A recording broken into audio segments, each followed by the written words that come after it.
السلام علیکم لسنرز، پیش خدمت ہے رسول اللہ صلی اللہ علیہ وآلہ وسلم کے حالات اور واقعات زندگی، پیدائش سے لے کر نبوت اور رحلت تک۔ پیش خدمت ہے 9ویں قسط۔ آپ سن رہے ہیں حمیرہ کی آواز میں۔ شروع کرتے ہیں۔ پیغمبر پر ایمان لانے والی پہلی شخصیت ان کی زوجہ حضرت خدیجہ رضی اللہ تعالیٰ عنہما تھی، اور اس کے بعد ان کے چچا کے بیٹے حضرت علی رضی اللہ تعالیٰ عنہ ابن طالب مسلمان ہوئے، جنہیں حضرت محمد صلی اللہ علیہ وآلہ وسلم نے اپنی اولاد کی طرح پالا پوسا تھا۔ تیسرے مسلمان آپ کے غلام زید رضی اللہ تعالیٰ عنہ تھے، جنہیں آپ نے آزاد کر دیا تھا، لیکن وہ اپنے والدین کے پاس جانے پر رضامند نہ ہوئے، اور انہوں نے کہا تھا کہ میں آپ کو اپنے ماں باپ سے زیادہ عزیز رکھتا ہوں۔ امی خدیجہ، حضرت علی اور حضرت زید کے بعد کوئی اور شخص آپ پر ایمان لانے پر آمادہ نہ ہوا۔ 3 سال کی مدت میں، یعنی 610 عیسوی سے 613 عیسوی تک، مسلمانوں کی تعداد خود آپ کے علاوہ انہی 3 افراد پر مشتمل تھی۔ اسی سال حضرت ابو بکر رضی اللہ تعالیٰ عنہ بھی مسلمان ہو گئے، اور جو مسلمانوں کی تعداد 4 ہو گئی، لیکن آپ دوسروں کو مسلمان بنانے کی جتنی بھی کوشش کرتے کامیاب نہ ہوتے تھے۔ مکہ کے رہنے والے اگرچہ آپ کے نئے دین کو تسلیم نہ کرتے، تاہم ابتدا میں اس کی مخالفت بھی نہیں کرتے تھے۔ وہ لوگ جب یہ دیکھتے کہ آپ دوسروں کو اسلام کی دعوت دے رہے ہیں تو وہ دشمنی کا مظاہرہ نہ کرتے، تاہم ان کی باتوں پر توجہ بھی نہیں دیتے تھے۔ شاید اس کی وجہ یہ تھی کہ روایات کے مطابق عرب کی سرزمین میں 1,24,000 پیغمبر گزرے ہیں، جن میں سے کئی 100 کے نام اور ان کی زندگی کے واقعات تاریخ میں درج ہیں، جبکہ اکثر کا نام و نشان تک معلوم نہیں۔ لہٰذا عرب لوگ نسل در نسل پیغمبر دیکھنے کے عادی تھے، اور وہ لوگ جب کسی پیغمبر کو تبلیغ کرتے ہوئے دیکھتے تو حیرت نہیں کرتے تھے، اور ان میں تجسس کا جذبہ پیدا نہیں ہوتا تھا۔ حضرت ابو بکر رضی اللہ تعالیٰ عنہ جب مسلمان ہو گئے تو ان کے ہاں ایک لڑکی نے جنم لیا جس کا نام عائشہ رکھا گیا۔ عائشہ وہ پہلی ہستی ہیں جنہوں نے ایک مسلمان کی حیثیت سے اس دنیا میں قدم رکھا، کیونکہ ان کے والد مسلمان تھے۔ کچھ عرصے کے بعد آپ پر قرآن کی 26ویں سورہ کی یہ آیت نازل ہوئی، جس میں اللہ نے اپنے پیغمبر کو حکم دیا تھا کہ وہ اپنے قریبی رشتہ داروں کو دین اسلام کی دعوت دیں، اپنے عزیز و اقارب کو اسلام کی دعوت دیں کہ وہ اسلام کو قبول کر لیں۔ روایت ہے کہ اس آیت کے نازل ہونے کے بعد آپ نے اپنے چچا زاد بھائی حضرت علی سے کہا کہ وہ ان کے سبھی چچاؤں اور ان کی اولاد کو کھانے کی دعوت پر مدعو کریں۔ اس روایت میں یہ ذکر ہوا ہے کہ آپ نے انہیں دین اسلام کی دعوت دی، تو ان میں سے کسی نے بھی آپ کی دعوت کو قبول نہیں کیا، سوائے حضرت علی کے، یعنی حضرت علی رضی اللہ تعالیٰ عنہ اپنی جگہ سے اٹھے اور بولے، یا محمد، میں آپ کی دعوت کو قبول کرتا ہوں اور آپ پر ایمان لاتا ہوں، صلی اللہ علیہ وآلہ وسلم۔ اس روایت کا آخری حصہ کچھ اسلامی دانشوروں کے نظریات کے مطابق نہیں، کیونکہ حضرت علی مذکورہ ضیافت سے بہت پہلے مسلمان ہو چکے تھے، اور جیسا کہ ہم بتا چکے ہیں کہ امی خدیجہ کے بعد وہ دوسرے شخص ہیں جو آپ پر ایمان لائے۔ لہٰذا تاریخ اور دیگر حالات کو مد نظر رکھتے ہوئے جو صورتحال سامنے آتی ہے وہ درج ذیل ہے۔ جب اللہ نے آپ کو حکم دیا کہ وہ اپنے قریبی رشتہ داروں کو اسلام کی دعوت دیں، تو آپ نے اپنے عزیز و اقارب کے اخلاق اور کردار، ان کے طرز افکار اور ان کے ذہنی نفسیات کے بارے میں غور و خوض کرنا شروع کر دیا۔ آپ نے سب سے پہلے اپنے چچا حضرت ابو طالب کے بارے میں سوچا، اور جلد ہی اس نتیجے پر پہنچے کہ اگرچہ حضرت ابو طالب ایک شریف اور نیکوکار انسان ہیں، لیکن وہ اپنی کہنہ سالی اور پرانی روایات پر سختی سے کاربند ہونے کی بنا پر اپنے آباء و اجداد کے دین کو چھوڑنے پر آمادہ نہیں ہوں گے۔ ابو طالب کے بعد ان کے قبیلے کا عالی مرتبہ شخص ابی لہب تھا، جو حضرت ابو طالب کا بھائی بھی تھا، یعنی پیغمبر اسلام کا چچا۔ ابی لہب مکہ کا ایک مالدار تاجر تصور ہوتا تھا۔ اسے مذہبی مسائل سے کوئی خاص دلچسپی نہیں تھی، مگر صرف اس حد تک کہ مذہبی اعتقادات کے ذریعے تجارتی مفاد حاصل کر سکے۔ قریش کے دوسرے تاجر بھی ایسے ہی تھے، اور وہ مذہب سے صرف اس لیے لگاؤ رکھتے تھے کہ اس میں انہیں اپنا مفاد نظر آتا تھا۔ ان کے لیے مذہب کا ایک بڑا فائدہ یہ تھا کہ ہر سال 4 مہینوں کے لیے جنگ و جدال اور لوٹ مار پر پابندی ہوتی تھی، تاکہ مختلف کاروان آزادانہ طور پر رفت و آمد کر سکیں اور مکہ کا مشہور بازار عکاظ منعقد ہو سکے۔ آپ کو جس طرح یہ توقع نہیں تھی کہ آپ کے چچا ابو طالب مسلمان ہو جائیں گے، اسی طرح ابو لہب کے بارے میں بھی یہ امید نہیں رکھتے تھے کہ وہ اللہ کے دین کو قبول کر لے گا۔ ابو لہب کی بیوی ایک پڑھی لکھی مالدار عورت تھی جس کا نام جمیلہ تھا۔ جمیلہ ابو سفیان کی بہن تھی اور ابو سفیان کا شمار بھی مکہ کے ثروت مند تاجروں میں ہوتا تھا۔ آپ اور ابی لہب کے درمیان چچا اور بھتیجے کے علاوہ ایک اور رشتہ بھی موجود تھا۔ ابی لہب اور جمیلہ کے 2 لڑکوں نے آپ کی 2 لڑکیوں سے شادی کی تھی، اور جو ابی لہب کے 2 لڑکے آپ کے داماد بھی بنتے تھے۔ ابی لہب کی بیوی جمیلہ شاعری کا ذوق رکھتی تھی اور حجف کہنے میں تو اسے خاص مہارت حاصل تھی۔ جب آپ نے دین اسلام کی تبلیغ شروع کی تو جمیلہ اپنے حجو آمیز اشعار کے ذریعے آپ کا مذاق اڑاتی اور دوسروں کو ان کے خلاف بھڑکاتی۔ ابی لہب اور اس کی بیوی دین اسلام کو ماننے پر تیار نہیں تھے اور نہ ہی مذہبی عقائد پر کوئی خاص یقین رکھتے تھے۔ ابی لہب اس جہان کو صرف کاروبار کے دریچے سے دیکھتا تھا اور اس کی ساری کائنات صرف خرید و فروخت اور مالی نفع و نقصان پر مشتمل تھی۔ عبد المطلب کے تیسرے بیٹے جو آپ کے قریبی رشتہ دار تھے اور اللہ کے حکم کے مطابق انہیں بھی اسلام کی دعوت دینا ضروری تھا، وہ حضرت حمزہ رضی اللہ تعالیٰ عنہ کے نام سے پہچانے جاتے تھے۔ حضرت حمزہ ایک نامی گرامی پہلوان تھے۔ وہ مختلف کھیلوں کے شوقین تھے اور ان کی ساری توجہ اس بات پر مبذول رہتی تھی کہ مختلف مقابلوں میں شرکت کریں اور اعزاز اور مقام حاصل کریں۔ وہ اس زمانے کے اکثر کھلاڑیوں کی طرح ایسے لوگوں کو بادیدہ و تحقیر دیکھتے تھے جو کھیلوں کی شوقین نہ ہو یا مختلف مقابلوں میں شرکت نہ کریں، لیکن اس کے باوجود وہ دل کے سچے اور قول کے پکے انسان تھے۔ آپ کو ان کے بارے میں بھی یہ فکر لاحق تھی کہ شاید وہ بھی مسلمان نہ ہوں، کیونکہ انہیں بھی ظاہراً مذہبی مسائل سے کوئی دلچسپی نہیں تھی۔ عبد المطلب کے چوتھے فرزند کا نام عباس تھا۔ ان کا پیشہ صرافی اور ساہوکاری تھا۔ وہ مکہ، مدینہ اور طائف کے ساتھ مل کر کاروبار کرتے تھے۔ عباس کی دنیا بھی 2 طبقوں میں بٹی ہوئی تھی، ایک قرضہ دینے والا اور دوسرا قرضہ لینے والا یعنی مقروض۔ عباس کی یہی کوشش ہوتی تھی کہ جہاں تک ہو سکے اپنے مقروضوں سے سود لیں اور حتیٰ کہ کسی وثیقے یا ضمانت کے بغیر کسی ضرورت مند کو قرض نہیں دیتے تھے۔ آپ نے جب عبد المطلب کے بیٹوں کو اپنی نظر سے گزارا تو اس نتیجے پر پہنچے کہ ابو طالب ایک ناتمام اور عمر رسیدہ شخص ہیں، ابو لہب ایک مال پرست سوداگر ہے، حمزہ بھی کھیل کود کے شوقین ہے اور عباس ایک سود خور تاجر، اور ان میں سے کوئی بھی ایسا نہیں جسے دین سے سچی محبت ہو،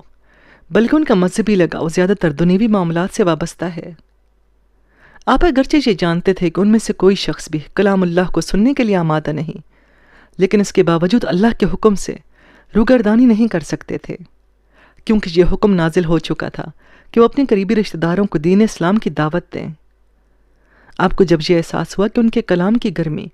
ان کے رشتہ داروں کی مردہ روح کو حیات نو نہ بخش سکے گی تو سوچوں میں ڈوب گئے اور اتنے اندھوکین ہوئے کہ یہی غم انہیں بستر بیماری تک لے آیا۔ ان کے دوسرے چچاؤں نے ان سے کہا کہ وہ اپنے دور کے رشتہ داروں کو اسلام کی دعوت دیں تاکہ شاید وہ لوگ نئے دین کو قبول کرنے پر آمادہ ہو جائیں، لیکن آپ نے جواب دیا کہ مجھے یہ حکم ملا ہے کہ میں اپنے قریبی رشتہ داروں کو دین حق کی دعوت دوں اور میں اللہ کے حکم کی نافرمانی نہیں کر سکتا۔ آخر کار جب آپ نے یہ فیصلہ کر لیا کہ اپنے قریبی رشتہ داروں میں سے 40 افراد کو، جن میں حضرت عبد المطلب کے 4 لڑکے بھی شامل تھے، اپنے گھر کھانے کی دعوت دیں، اس ضیافت میں حضرت علی رضی اللہ تعالیٰ عنہ نے میزبانی کے فرائض سنبھالے، کیونکہ آپ انہیں اپنی اولاد جیسا سمجھتے تھے، اور جیسا کہ روایت ہے مذکورہ ضیافت کی تفصیل کچھ یوں ہے۔ حضرت علی رضی اللہ تعالیٰ عنہ مختصر سی غذا لائے اور اسے مہمانوں کے سامنے رکھ دیا۔ آپ نے اپنے مہمانوں سے کہا کہ وہ اللہ کا نام لے کر کھانا شروع کر دیں۔ جو کچھ مہمانوں کے سامنے رکھا گیا وہ زیادہ نہیں تھا، لیکن وہ لوگ جتنا بھی کھاتے کھانا ختم نہیں ہوتا تھا، اور جب سب مدعوین نے پیٹ بھر کر کھانا کھا لیا تو اس کے باوجود بڑی مقدار میں غذا بچ گئی۔ اس کے بعد آپ نے مہمانوں کے لیے پانی لانے کو کہا، اور حضرت علی رضی اللہ تعالیٰ عنہ پانی کا ایک پیالہ لائے جس کا پانی صرف اتنا تھا کہ اسے صرف ایک شخص کی پیاس بجھ سکتی تھی،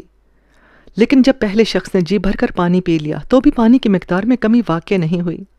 اور حتیٰ کہ جب ضیافت میں شامل سبھی لوگوں نے اپنی پیاس بجھا لی تو بھی اس پیالے کا پانی بدستور موجود تھا۔ حاضرین کو اس واقعے پر بہت حیرت ہوئی، اور ابی لہب یہ کہتے ہوئے اٹھ کھڑا ہوا کہ محمد نے ہم پر جادو کر دیا ہے۔ اس کے بعد دوسرے مہمان بھی اٹھ کر چلے گئے، اور آپ کو یہ موقع نہ مل سکا کہ ان لوگوں کے ساتھ اللہ اور اس کے احکام کے بارے میں گفتگو کر سکیں۔ مذکورہ ضیافت کے بارے میں دوسری روایت یہ ہے کہ جب کھانے کی دعوت اختتام کو پہنچی تو آپ نے اللہ اور اس کے احکام کے بارے میں گفتگو کرنا چاہی، لیکن مدعوین ان کی بات سنے بغیر اٹھ کر چلے گئے، اور آپ ان لوگوں کو یہ نہ بتا سکے کہ اس دعوت کا مقصد کیا تھا۔ جیسا کہ ایک بار پہلے بھی بتا چکا ہوں کہ جو واقعات بھی روایت پر مبنی ہوں گے، میں اس بارے میں یہی کہوں گا کہ ایسا روایت کرتے ہیں۔ ایک مغربی مورخ جب اس واقعے کو سنے گا تو اس کی وجہ جاننا چاہے گا کہ کیوں کر مذکورہ دعوت میں شرکت کرنے والے جتنا بھی کھاتے وہ کھانا ختم نہ ہوتا، اور جتنا بھی پانی پیتے تو اس کے باوجود پانی ختم نہیں ہوتا تھا۔ میں نے اس روایت کو اس لیے نقل نہیں کیا کہ علم تاریخ کی روح سے اس پر بحث کروں، بلکہ میں صرف یہ کہنا چاہتا ہوں کہ آپ نے دین اسلام کی تبلیغ کے لیے صرف ایک بار ضیافت دی، اور وہ آخری تھی۔ اس کے بعد آپ اپنے خاندان کے افراد کو کسی ایک دعوت پر اکٹھا نہ کر سکے، کیونکہ مذکورہ ضیافت کے بعد آپ کے قریبی رشتہ دار آپ سے ملنے جلنے سے کترانے لگے، اور ابو لہب کی بیوی جمیلہ کی حج و سرائی بھی تیز تر ہو گئی۔ آپ نے جب یہ دیکھا کہ قریبی رشتہ داروں کے بارے میں اللہ کے حکم پر عمل درآمد نہیں ہو سکا، تو آپ نے یہ سوچا کہ اہل مکہ کو کوہ صفا پر جمع ہونے کی دعوت دیں۔ کوہ صفا بھی جبل النور اور مکہ کے گرد و نواح میں پھیلے ہوئے دوسرے پہاڑوں کی طرح ایک بڑا ٹیلہ تھا، جسے عربی لوگ جبل یعنی کوہ کے نام سے پکارتے تھے۔ آپ نے یہ سوچا کہ اگر آپ اہل مکہ کو کوہ صفا پر اکٹھا ہونے کی دعوت دیں تو لا محالہ آپ کے خاندان کے افراد بھی وہاں آئیں گے، اور یوں آپ ان لوگوں کو دین اسلام کی دعوت دے سکیں گے۔ اسی بنا پر آپ نے ان تمام لوگوں کو پیغام دیا کہ آپ وہ مقررہ دن کوہ صفا پر جمع ہوں، کیونکہ وہ ایک اہم بات ان تک پہنچانا چاہتے ہیں۔ سبھی لوگ، جن میں آپ کے قریبی رشتہ دار بھی شامل تھے، کوہ صفا پر جمع ہو گئے۔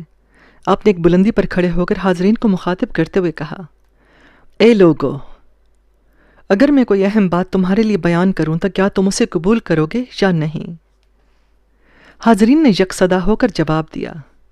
اے محمد، ہمیں تمہاری بات پر یقین ہے، کیونکہ ہم جانتے ہیں کہ تم راست گو ہو اور کبھی بھی جھوٹ نہیں بولتے۔ آپ صلی اللہ علیہ وآلہ وسلم نے کہا، اے لوگو، اللہ نے مجھے رسالت کے لیے منتخب کر لیا ہے، اور میں اس کی طرف سے مامور ہوں کہ تمہیں احکام خداوندی کو ماننے اور اللہ تعالیٰ کی اطاعت کرنے کی دعوت دوں، اور اگر تم اللہ کی اطاعت سے منہ پھیرو گے تو تم پر اس کا غضب نازل ہوگا۔ طبری اپنی کتاب میں لکھتے ہیں کہ جب آپ نے ان کلمات کو ادا کیا تو ابی لہب نے چلاتے ہوئے کہا، اے محمد، کیا تو نے یہی باتیں سنانے کے لیے ہمیں یہاں بلایا تھا؟ اور کیا تو نے یہ نہیں سوچا کہ ان باتوں کی اتنی اہمیت نہیں کہ ہم اپنا کاروبار چھوڑ کر یہاں چلے آئیں؟ پھر ابی لہب وہاں موجود لوگوں پر غراتے ہوئے بولا، اس کی باتوں پر کان مت دھرو اور اپنے گھروں کو لوٹ جاؤ، یہ تو اپنی عقل کھو بیٹھا ہے۔ لوگ متفرق ہو گئے اور اپنے گھروں کو واپس چلے گئے، اور آپ کے پاس صرف دو لوگ رہ گئے، ایک حضرت علی رضی اللہ تعالیٰ عنہ اور دوسرے حضرت زید رضی اللہ تعالیٰ عنہ۔ اس واقعے کے بعد پیغمبر اسلام کے قریبی رشتہ داروں نے ان کے خلاف محاذ آرائی شروع کر دی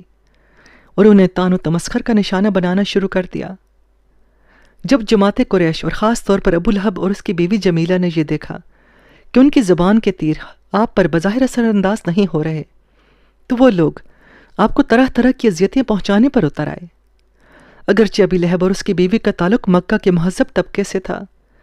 لیکن وہ دونوں آپ کی طرف پتھر پھینکتے تھے، جس کے باعث آپ کے گھر کی کھڑکیاں جو لکڑی سے بنی ہوئی تھی ٹوٹ جاتی تھیں۔ یہی نہیں بلکہ وہ پیسے دے کر آوارہ بچوں کے ذریعے آپ کے گھر پر پتھراؤ کرواتے اور مردہ جانوروں کی لاشیں اور ان کی گندگی کو آپ کے گھر میں پھینکواتے تھے۔ آپ جب بھی گھر سے باہر نکلتے تو جمیلہ اور ابی لہب کے اکسانے پر گلی کوچوں کے بچے اور دوسرے آوارہ لوگ آپ کو پتھروں کا نشانہ بناتے، اور کبھی کبھی وہ پتھر کچھ اس طرح آپ کے سر اور چہرے پر پڑتے کہ خون جاری ہو جاتا۔ آپ اپنے دامن سے خون پونچھتے، اور جب گھر واپس لوٹتے تو امی خدیجہ آپ کو اس حال میں دیکھ کر دکھ بھرے لہجے میں پوچھتی،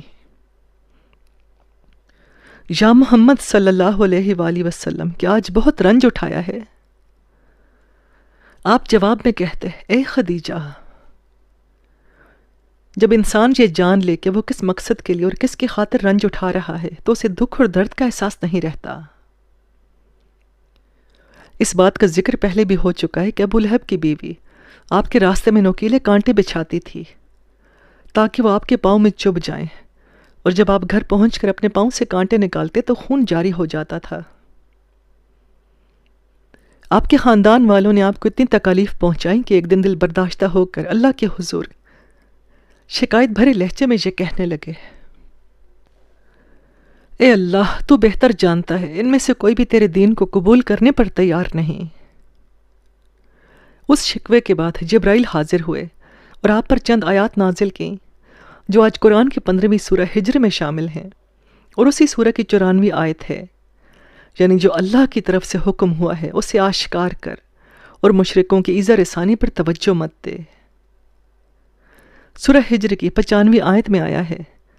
یعنی جو تیرا مضحکہ اڑاتے ہیں انہیں ہم پر چھوڑ دے اور ہم ان کے لیے کافی ہیں۔ اس آیت کا مطلب یہ ہے کہ آپ مشرکوں کو اللہ پر چھوڑ دیں اور اللہ خود ان کا حساب چکا دے گا۔ اسی سورہ کی 97ویں آیت میں اللہ نے آپ کو مخاطب کرتے ہوئے کہا، یعنی ہم جانتے ہیں کہ تمہارا سینہ ان لوگوں کی گفتار اور آزار سے تنگ ہو جاتا ہے، ہم تمہارے اندرونی درد اور رنج سے آگاہ ہیں جو قریش کی جانب سے تم پر وارد ہوتا ہے۔ اللہ نے سورہ ہجر کی آخری آیت میں جو پہلی آیت کا لب لباب ہے فرمایا،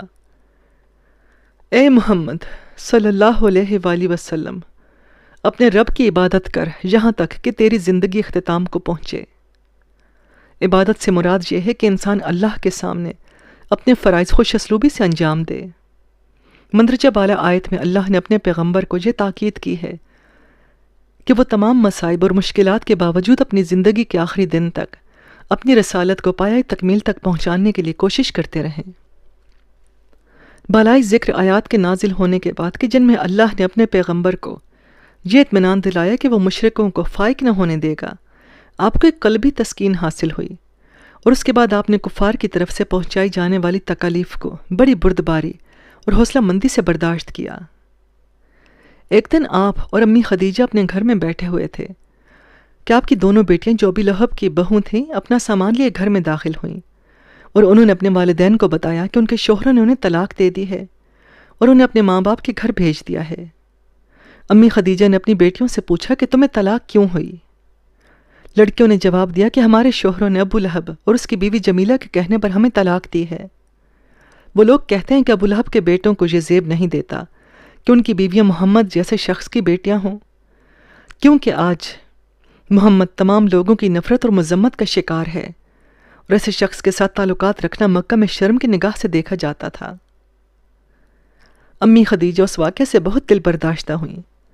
لیکن آپ نے انہیں تسلی دیتے ہوئے صبر کی تلقین کی۔ آپ صلی اللہ علیہ وآلہ وسلم بھی ایک باپ تھے، اور دوسرے تمام والدین کی طرح آپ کو بھی اپنی بچیوں کا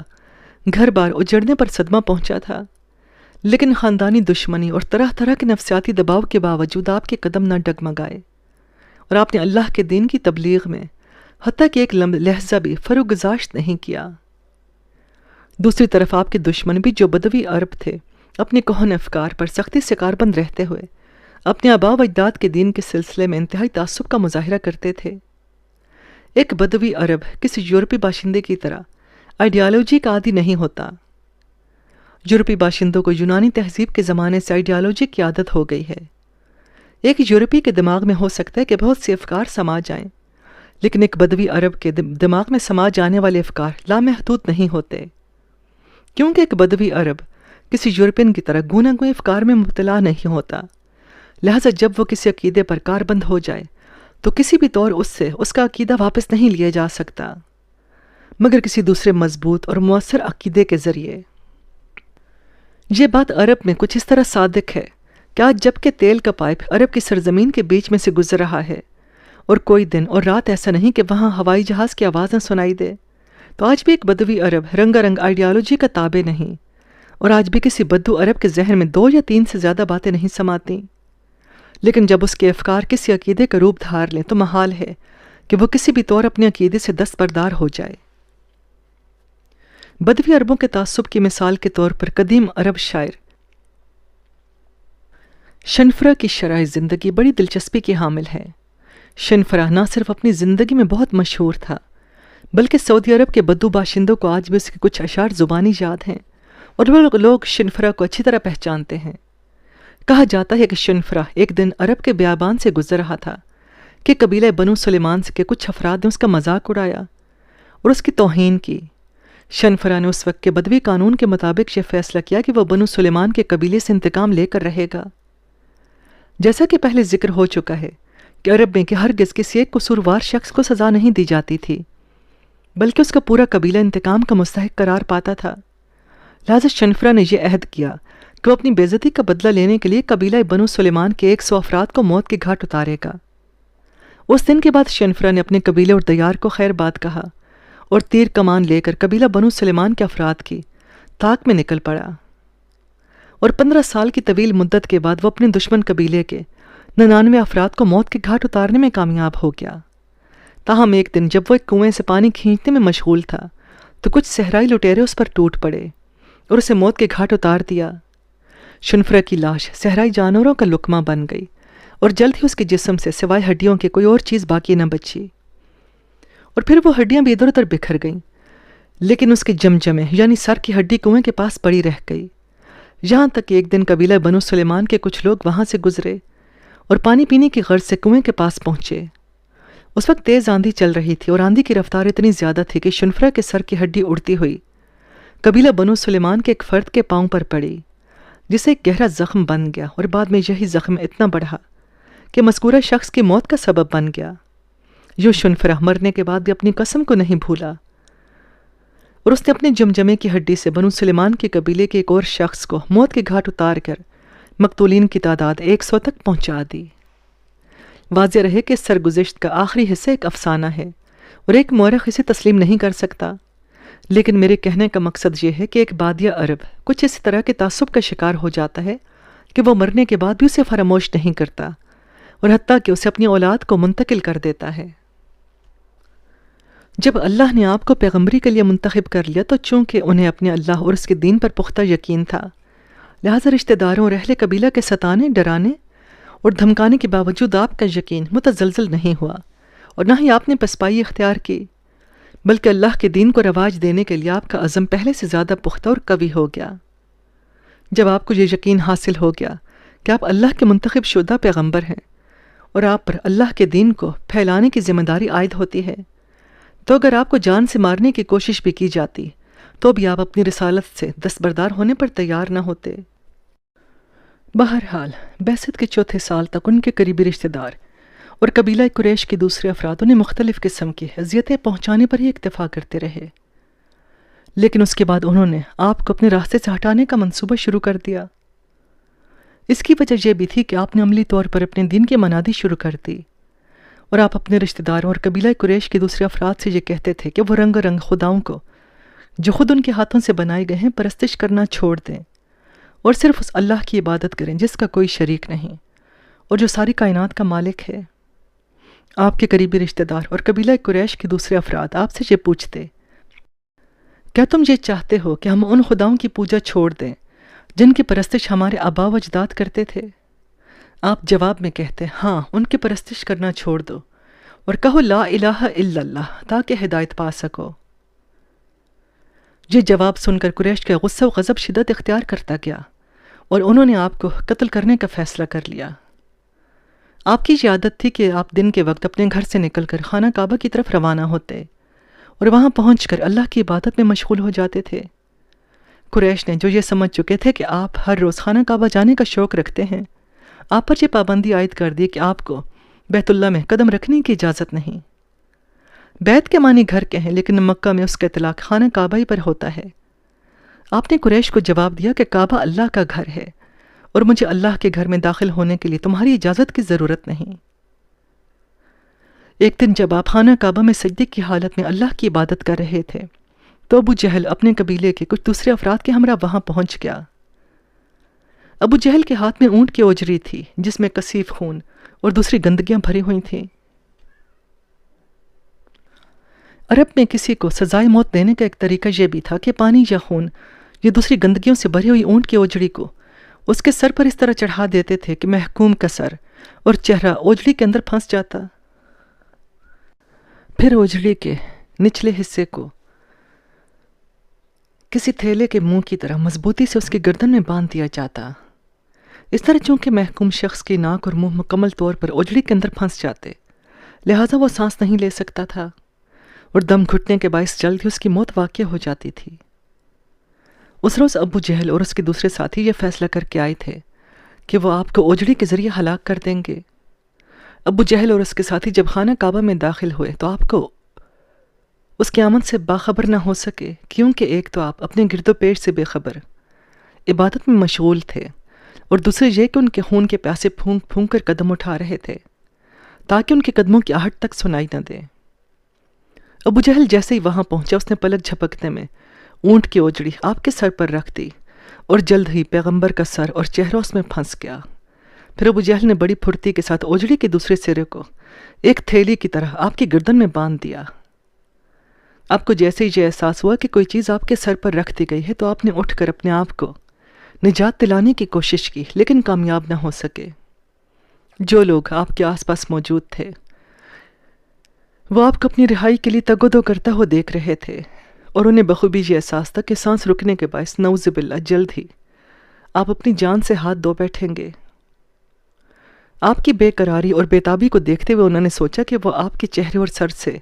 اوجڑی کا غلاف اتار دیں، لیکن انہیں ابو جہل کا خوف تھا، اور وہ جانتے تھے کہ اگر وہ آپ کی مدد کریں گے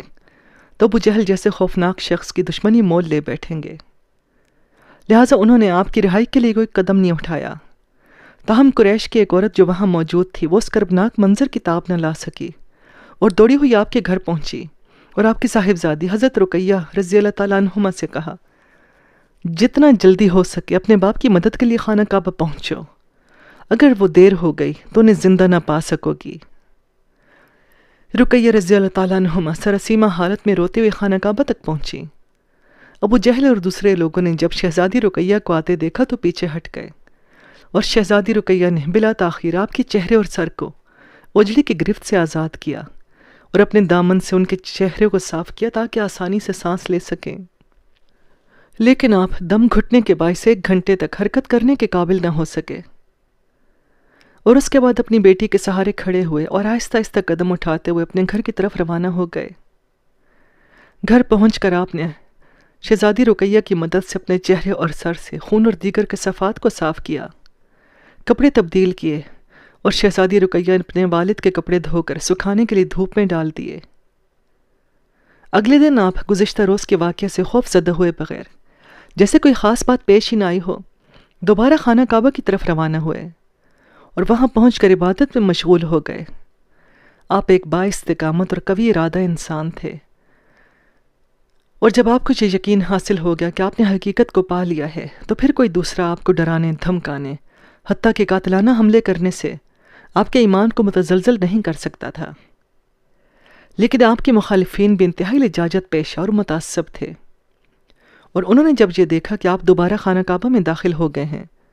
تو انہوں نے ایک بار پھر آپ کو نعوذ باللہ قتل کرنے کا منصوبہ بنا لیا۔ اس مرتبہ عقبہ نامی شخص جو ایک چادر اٹھائے ہوئے تھا برہنہ خانہ کعبہ میں داخل ہوا۔ اگرچہ وہ ننگے پاؤں تھا، لیکن اس کے باوجود پنجوں کے بل چل رہا تھا تاکہ اس کے قدموں کی آواز سنائی نہ دے سکے۔ دوسری طرف آپ کی توجہ کچھ اس طرح اپنے اللہ کی طرف مبذول تھی کہ آپ کو اپنے گرد و پیش کی خبر نہ تھی، اس لیے آپ عقبہ کے نزدیک آنے کی آواز نہ سن سکے۔ جب آپ سجدے میں گئے تو عقبہ نے بڑی پھرتی کے ساتھ اپنی چادر ان پر ڈال دی، اور اتنا شدید حملہ کیا کہ آپ کی ناک اور منہ سے خون جاری ہو گیا۔ عقبہ یہ کوشش کر رہا تھا کہ سجدے میں سر اٹھانے سے پہلے ہی وہ پے در پہ وار کر کے آپ کا خاتمہ کر دے، لیکن وہ اپنے مقصد میں کامیاب نہ ہو سکا، اور اس مرتبہ آپ اپنے آپ کو حملہ آور کے ہاتھوں سے چھڑانے میں کامیاب ہو گئے، اور خون آلود چہرے کے ساتھ گھر واپس لوٹ آئے۔ گھر پہنچ کر آپ نے اپنا چہرہ مبارک صاف کیا، لیکن اپنے ہونٹوں پر کوئی شکایت نہ آنے دی، کیونکہ جیسا کہ آپ خود کہتے تھے کہ انسان کو صرف اسی وقت درد و رنج کا احساس گراں محسوس ہوتا ہے جب اسے یہ علم نہ ہو کہ وہ کس کے لیے تکالیف اٹھا رہا ہے، لیکن جب وہ یہ جان لے کہ مجھے مصائب کس نصب العین کی راہ میں اس پر ٹوٹ رہے ہیں تو اسے درد و رنج کا خوف نہیں رہتا، اور نہ ہی اس کے ہونٹوں پر کوئی شکایت آتی ہے۔ یورپین قارئین جو ان سطور کو پڑھ رہے ہیں ہو سکتا ہے یہ سوال اٹھائیں کہ کیا یہ ماننے کی بات ہے کہ ابو جہل آپ کو سرعام قتل کرنے کی کوشش کرے اور وہاں پر موجود قبیلہ قریش کے دوسرے افراد صرف تماشائی بنے رہیں اور ان کی نجات کے لیے کوئی قدم نہ اٹھائیں؟ میں ان کے جواب میں یہی کہوں گا کہ جی ہاں، اس زمانے میں یہ واقعہ رونما ہوا ہے،